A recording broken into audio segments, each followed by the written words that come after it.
Well, good afternoon, ladies and gentlemen. Hope you're all well. We're here today to WBO middleweight champion Billy Joe Saunders, the boxer who's not retired, to discuss his next fight, which will be on the 22nd of October at the Motor Point Arena in Cardiff, where he'll be defending his title against a Russian opposition, Artur Akavov, who's based in Brooklyn, New York, but is of Russian extraction. His record is 16-1, 7 KOs. This is Bill's, I believe, it's his first defence and his first fight for 10 months now. Yeah. So he's nearly a year out of the ring. It's been a very frustrating time for him, frustrating time for all of us. But he's back in, and we want to get him moving, get him rolling.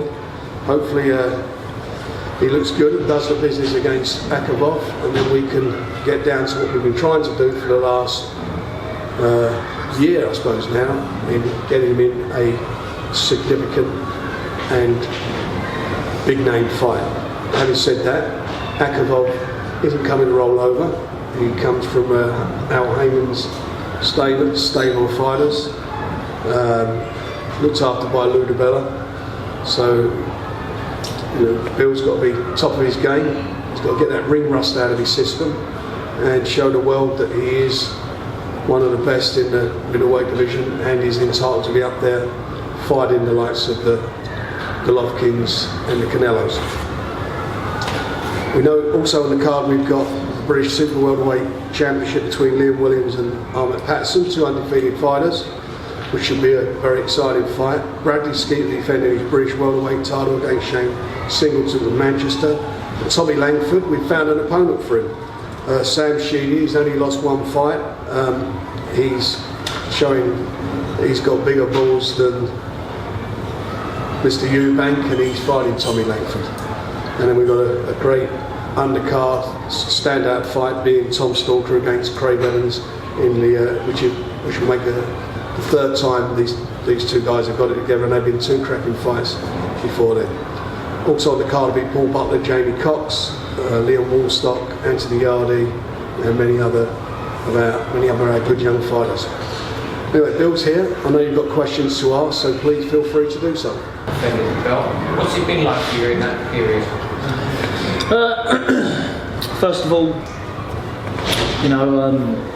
it was the hand injury when I was supposed to fight Bursak, and from then onwards it's been very, very frustrating for me. Looking at certain opponents. It's just one of them things. You've got to deal with it, get on with it. I've got a new date now. It's on to bigger and better things. I mean, the two fighters that I want not overlooking him, because he went to the World Championships of Russia, so obviously he's got good pedigree there. People look at him and say, oh, he's number 11, but he's if you watch him, he's well enough to put a sharp fight against me. I've been out the ring for 10 months nearly, so to be honest with you, I personally don't think this is going to be my career best performance. I need to blow some of the cobwebs off. Hopefully, I know I've got to look good doing it, and look for the big fight in the new year. Is it particularly frustrating watching the Golovkin fight over the welterweight? Look, they're their own team, their own management, but to be fair, I don't think that does him any justice, his name any justice, fighting a welterweight. Kell Brook's a good fighter, he's a world-class fighter, but he's not a middleweight. And I see stuff in that fight that I know I can capitalise on. I think that Golovkin thinks he's invincible. He's getting very comfortable with people's words and hearsay now. But there's one thing with me: I would never, ever, ever shit myself on Golovkin. He's a very, very good fighter. He's a very good man. He's a good champion. But everybody, in my opinion, and I mean everybody who's boxed, has been beaten before they get in the ring. That's when they've been beat. Because Kell Brook put up a hell of a fight for 5 rounds of his belief. So you get someone in there mentally headstrong, and I know I would, otherwise I wouldn't bother taking the fight. Could cause him a lot of problems. Must be good to hear when he says he's not interested in being number one pound away, but what he wants is all 4 belts. Well, look, you know, he said all of the belts, he keeps saying it, but Frank's there. I wanted the fight in December. I told him, I said, I don't mind going to America or in England. I would love for him to come back over and I'll give him a chance. No problem. That's what I wanted in December, but he's got Jacobs, I should imagine now. What do you think? I think it is Jacobs. And, you know, but like I say, there's him in Canelo. The first one, like I say, with Frank, as soon as he rings me and tells me, you know, we know where we'd like to go to America, that's where you make your name. So if Canelo wants it, I don't mind going there either, but it's definitely one of the two in the new year. My next big fight, I want one of them.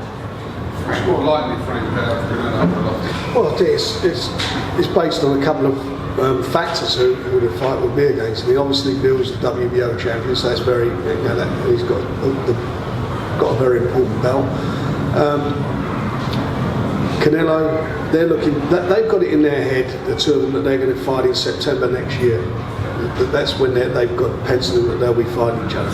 You know, Bill's got the piece of the jigsaw that puts the 4 belts on the line, but they got to beat Bill. One of them's got to beat Bill, and I personally, I have no problem with either of the fights. I really don't. You know, Bill said the last fight you see with Golovkin, you know, against Brook. I thought for me, Golovkin's I think he's a phenomenal fighter. He can box you or he'll stand in front of you. And I think that first shot he caught in the first round, he caught Kell Brook with. I think he then made a decision to stand and trade with him, and he took Brook's best punches. And then, you know, Kell knew he couldn't hurt him, and I think then we all see what happened then. Regarding Canelo, you know, Canelo's last fight against one of our guys, Liam Smith. I think Liam went into that fight and he was a big underdog in the fight, and he went in there without any sparring for the month leading up to it, and he actually took the fight a couple of times to Canelo. And I just look at, you know, what Bill's style is compared with Liam fights, the fact that, you know, Bill is a natural middleweight as far as when you compare him and Kell Brook. Well, we tried to make the Kell Brook fight, didn't we? I mean, one of the reasons Kell Brook wound up in with Golovkin is because we made a big offer to Kell for him to fight Bill. And I just think that when you look at the styles, I think that you'll get in either of them. I know that Bill, who's never been on the floor, I think as an amateur or as a pro, can box. He's got a good engine, he's got a good jab, and got a great boxing brain. I think he's capable of doing, dare say the name, doing what Tyson Fury did against Klitschko. You know, no one gave him an earthly, but Tyson Fury's got a great boxing brain, as has Bill. Bill's got better discipline than Tyson. Was brought up in the same caravans.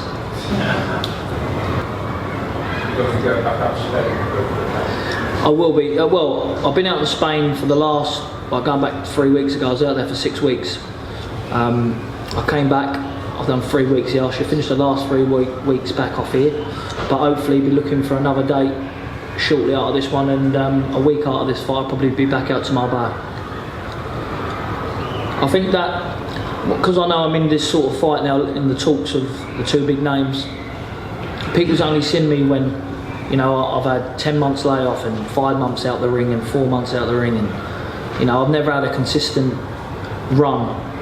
And I think with this now, with this plan I've got set ahead, I think this will give me the best chance possible to own all the titles, whether it's Golovkin or it's Canelo. But, you know, I think I need that consistency now, not only in fights but in my training. From now, my goal is not overlooking anybody. My goal is Golovkin, hopefully in February or March. Frank, when you sort of Golovkin, you said before you've been speaking it somewhat, where does that all stand at the moment? Well, it's a little bit of an impasse at the moment with that, because obviously you've got to get this fight out of the way and they've got to sort out their situation. You know, but when it's, you know, Bill wants these fights, we want to, you know, I want to deliver them for him, but everyone's got to be, you know, acutely aware that he's not even defended the title yet.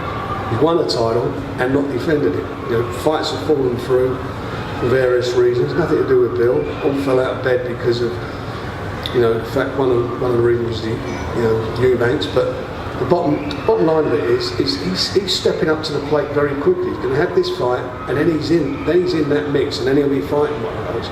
So what would make more sense to me would be fight Canelo, beat Canelo, and then fight Golovkin. That's how I would, in an ideal world, but we don't live in an ideal world, we live in a boxing world. So it's whatever we get over the line out of the two fights. So Frank, is it likely to have this fight on the 22nd and then fight again before looking to run again? Well, there's no way you can sit on his backside. I mean, you know, and I don't want to overlook this fight. I mean, it's, you know, it's like the best laid plans and everything. I don't want everybody to think that, you know, Akovov's just going to show up on a night and that's it. You know, Bill's got to stay focused on that. Provided he comes through that fight, he comes through it well, he doesn't sustain any hand injuries, which he suffered with in the past, nothing goes wrong, then we'll look at it. But if, for example, if it was Canelo, and Canelo, as we know, is injured and he's not going to be probably fighting till April, May next year, there's no way Bill's going to be sitting on his backside till April or May. He needs fights. He needs to keep match fit. And he has, you know, he's could be his own worst enemy sometimes. He knows he blows up in between fights, he puts the weight on. Well, he can't afford to do that now. He's got to be like Golovkin. He's got to think like Golovkin, because Golovkin, I don't think he's ever 10 pounds or a stone overweight. And he makes it easy for himself rather than make it hard for himself. And that's what Bill's got to do now. And I'm sure he's, you know, he knows that better than I do. So keep him busy, get the fights, make them happen, but keep him match fit.